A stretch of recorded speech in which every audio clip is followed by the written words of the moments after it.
Hey yo sobat pejuang, kembali lagi di channel Titi Balik Movie bareng gue, Jackie.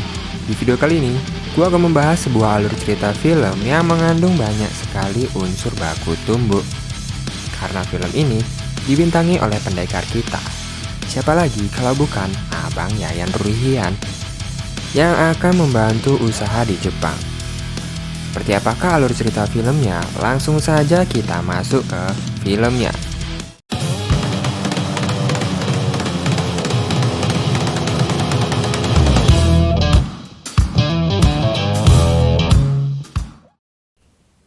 Film diawali dengan adegan pembantaian yang dilakukan oleh pria parubaya yang bernama Kamiura, di mana dia menyerang geng Yakuza sendirian untuk kemudian mengalahkan bos Yakuza dan mengambil alih kepemimpinan tersebut.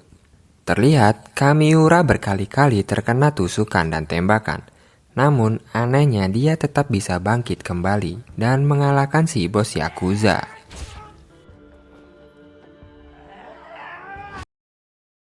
Setelah melakukan aksinya, Kamiura menemui istrinya. Namun, bukannya mantap-mantap, Kamiura malah menghisap darah sang istri.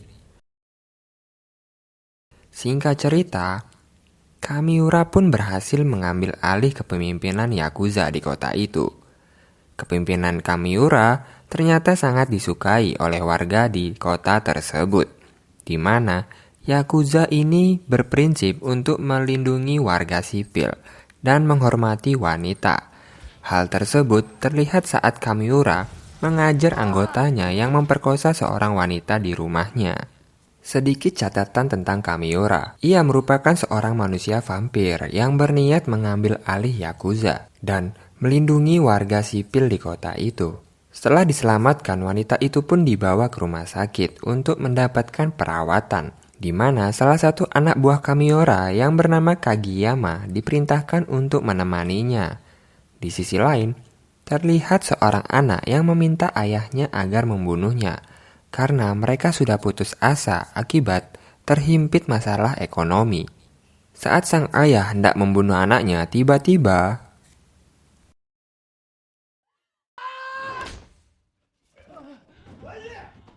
pria tersebut dihentikan oleh Kamiura yang datang dan memberikan sejumlah uang kepada keluarga itu. Disinilah kita menyadari alasan mengapa Kamiura merasa sangat dihormati warga di sana. Karena memang Kamiura sering membantu mereka. Setelah itu, Kamiura mengajak Kageyama pergi ke sebuah kedai. Di sana, Kamiura memesan minuman untuk Kageyama.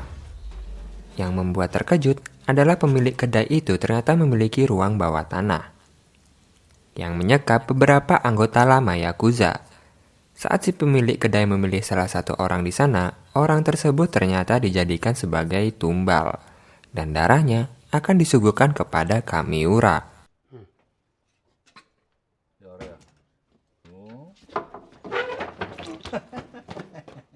Esok harinya, di markas Yakuza, Kageyama sempat diolok-olok oleh rekannya karena dirinya tidak memiliki tato, yang mana tato itu adalah simbol identitas dari Yakuza. Namun, hal tersebut tentu saja karena sebuah alasan di mana kulit Kageyama ternyata sangat sensitif, sehingga dia tidak bisa menggambar tato di kulitnya. Meskipun sebenarnya dia sangat menginginkan tato itu. Tak lama, Kamiura pun datang dan berbincang dengan salah satu petinggi Yakuza, yang kita sebut dialah seorang kapten, di mana sang kapten ini sering melakukan tindakan sendiri tanpa perintah dari Kamiura. Esokan harinya, Kageyama kembali menjenguk wanita yang dirawat di rumah sakit itu, yang kita sebut saja dia sebagai Kyoko. Terlihat Kageyama menaruh perasaan pada Kyoko. Terlihat saat dia mengajak untuk makan malam bersama saat dia keluar nanti. Di sisi lain, Kamiura yang sedang berkeliling bersama warga tiba-tiba didatangi oleh seseorang yang berpakaian aneh. Sebut saja Van Helsing. Dan tidak jauh dari sana terlihat Abang Abdul Yayan Ruhian yang sedang tersesat. Si Van Helsing itu ternyata merupakan teman lama Kamiura. Dan niatnya datang ke kota ini adalah untuk mengajak Kamiura kembali ke sindikat mereka. Kamiura ternyata adalah seorang mantan sindikat yang misterius, yang diisi oleh orang-orang yang memiliki kemampuan khusus. Namun, karena Kamiura sudah nyaman dengan kehidupannya sebagai pemimpin Yakuza, ia pun menolak ajakan tersebut. Van Helsing pun tidak punya pilihan selain membunuh Kamiura. Dan orang yang akan melakukan eksekusi itu adalah Abang Abdul Yayan Ruhian. Produk lokal bukan kaleng-kaleng yang biasa kita sebut Mad Dog ternyata bisa dengan mudah mengalahkan Kamiura, yang merupakan seorang vampir dan pemimpin geng Yakuza. Tak lama datanglah Kageyama yang datang untuk menolong bosnya. Kageyama yang berhasil dilumpuhkan itu harus rela menyaksikan bosnya dibunuh oleh Mad Dog, di mana Mad Dog memutar kepala Kamiura hingga putus.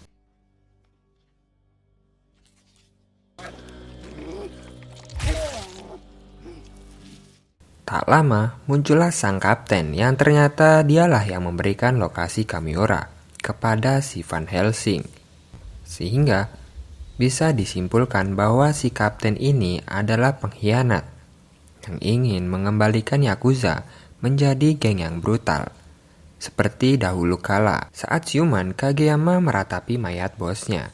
Namun saat itu Kamiura ternyata masih hidup, di mana Kamiura mengungkapkan identitasnya kepada Kageyama dan segera mentransfer kekuatan yang membuat Kageyama menjadi vampir yang kuat. Sementara itu, si kapten bersama anak buahnya mengunjungi kedai yang menyekap para anggota lama Yakuza. Saat itu, akhirnya mereka semua menyadari bahwa Kamiura adalah seorang vampir. Tak lama, muncullah salah satu anggota sindikat yang mengabarkan bahwa pimpinan sindikat akan segera datang. Hal itu dikarenakan pimpinan sindikat menyadari bahwa Kamiura tidak mati, melainkan dia memindahkan kekuatannya kepada Kageyama. Si kapten dan anggota Yakuza lainnya pun akan beraliansi untuk mengalahkan Kageyama. Di sisi lain, Kageyama yang sudah mulai merasakan reaksi dalam tubuhnya sebagai seorang vampir. Saat itu, Kageyama yang melihat anggota Yakuza menyiksa warga sipil, melihat bahwa geng Yakuza melanggar peraturan Kamiura untuk tidak mengganggu warga sipil. Kageyama yang marah langsung membunuh mereka semua.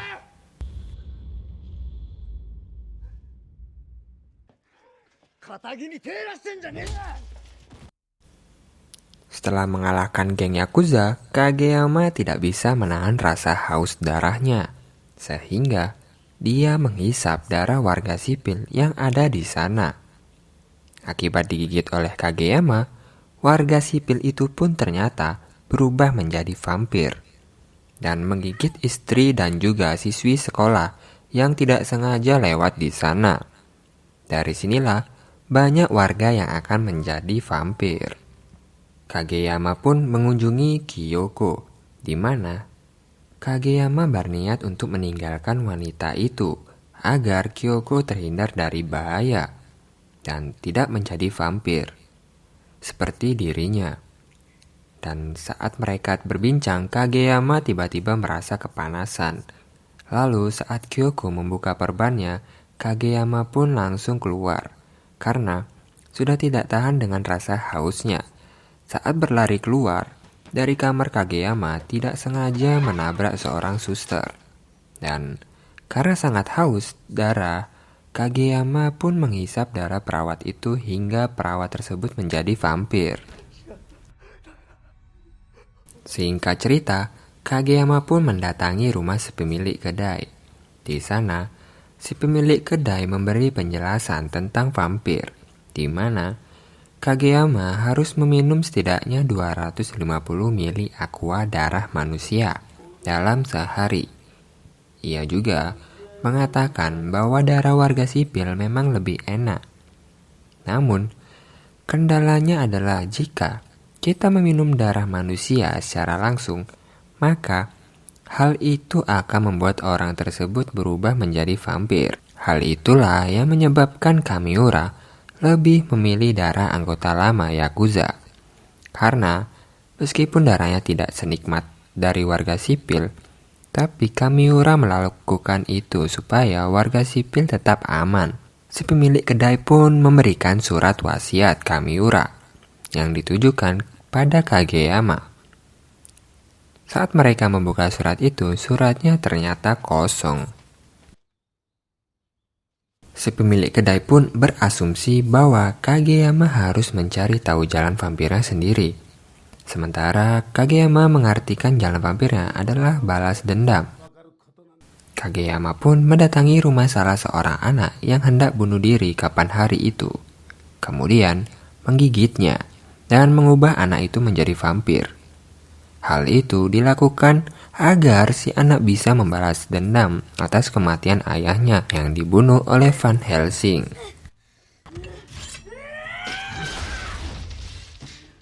Berpindah ke tempat lain, terlihat si kapten dengan kelompoknya, geng Yakuza sedang mendatangi rumah warga, di mana di sana sudah berkumpul warga sipil yang sudah berubah menjadi vampir. Hal itu membuat para warga di sana sama sekali tidak takut dan gentar dengan geng Yakuza. Malahan, sebaliknya, geng Yakuza yang takut kepada mereka.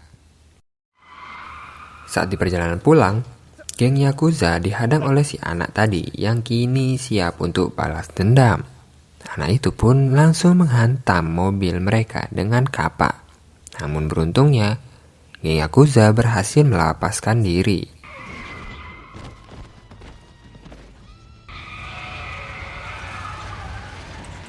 Keesokan harinya, datanglah ke markas Yakuza untuk balas dendam. Semua geng Yakuza tampak tidak berdaya melawan Kageyama. Namun, saat itu geng Yakuza ternyata sudah beraliansi dengan Van Helsing dan Mad Dog. Sehingga Kageyama harus bertarung sekali lagi dengan Bang Mad Dog. Di tengah pertarungan itu tiba-tiba datanglah skateboard yang membawa bom. Itu adalah pengalihan supaya untuk menyelamatkan diri. Namun ternyata itu adalah sebuah tipuan yang dimiliki si tukang kedai agar dia bisa membawa Kageyama keluar dari sana. Si tua kedai itu merasa Kageyama belum siap untuk bertarung melawan Mad Dog. Kageyama yang mencium aroma jeruk dari surat Kamiura, lalu ia membakar suratnya. Dan muncullah sebuah tulisannya berbunyi, "Beranilah dan jangan putus asa." Hal tersebut langsung membakar semangat Kageyama untuk menuntaskan dendamnya. Di saat bersamaan, pimpinan sindikat pun tiba di kota mereka dengan menggunakan kostum kata, dan tanpa basa-basi, si kata itu pun langsung mengajar geng Yakuza yang menghalanginya. Saat tiba di tempat teman-temannya, ketua sindikat yang marah karena Van Helsing gagal membunuh Kamiura melampiaskan kemarahannya dengan membunuh semua anggota Yakuza yang ada di sana. Sementara itu, si kapten dan anggota lainnya dihadang oleh warga yang kini sudah menjadi vampir. Saat para warga dan geng Yakuza itu berkelahi, muncullah para sindikat yang menghajar semua warga di sana.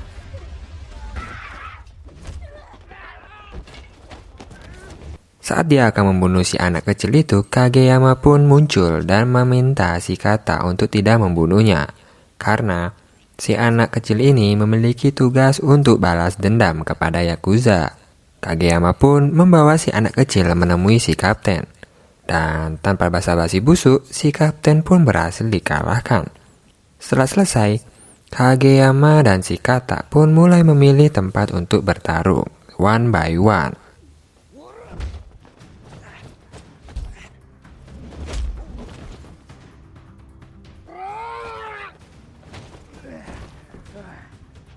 Si katak pun menggunakan kekuatan matanya, yaitu ilusi, yang membuat Kageyama jadi tidak berdaya. Tidak lama, muncullah anggota Yakuza kembali berpihak kepada Kageyama, di mana mereka menembak secara membabi buta.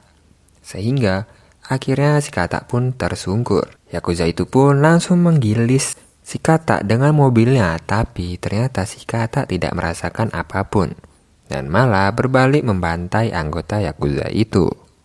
Kageyama membantu melawan si Kata, dan saat si Kata membuka kostumnya, ternyata sosok di balik kostum itu adalah Kata lagi.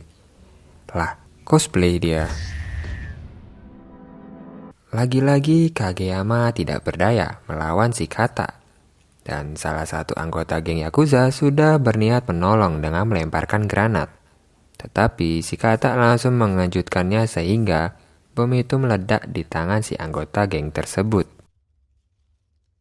Kageyama pun kembali menyerang dan kali ini pertarungan mereka menjadi seimbang. Lalu saat Kageyama yang meninju pusar si Kata, dia pun menyadari bahwa si Kata ini punya kelemahan. Dan benar saja saat Kageyama membuka penutup pusar si Kata meringis kesakitan. Dan lalu tiba-tiba dia berpindah ke dimensi lain. Merasa lega, sudah memenangkan pertarungan itu.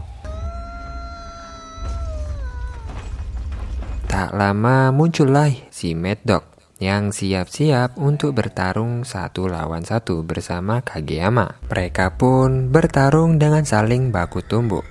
Sehingga akhirnya karena tuntutan dari skrip dari sutradara, Kageyama pun berhasil mengalahkan si Mad Dog.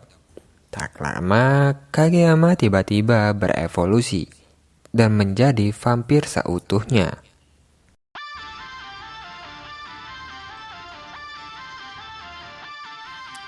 Sekian dan itulah tadi alur ceritanya. Film Yakuza Apocalypse yang menurut saya alurnya sebenarnya sederhana, unik dan juga konyol. Namun jangan lupa like dan subscribe channel ini. Saya Jeki, salam Aure Foyer.